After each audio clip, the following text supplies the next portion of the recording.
नवी मुंबईमध्ये देखील मी सत्ता दिली, ठाण्यामध्ये देखील सत्ता मी देऊ शकतो, परंतु सत्ता देण्यापूर्वी आपल्याला ठाण्यातील रावणाचा अहंकार जो पेचावा लागेल. गणेश नाईक स्वतःला बोलले का रावण? कुणाला बोलले गणेश नाईक? अप्रत्यक्षपणे त्यांनी एकनाथ शिंदेकडे तुमचा रोष दाखल असं वाटतं का? एकनाथ शिंदे साहेबांकडे अप्रत्यक्षरित्या रावण हा खलनायक का ठरला?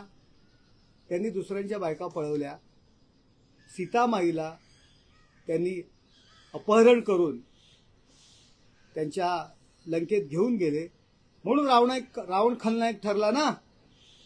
त्याच्यामुळे मला असं वाटतं की गणेश नाईक साहेब स्वतःबद्दल बोलले असतील,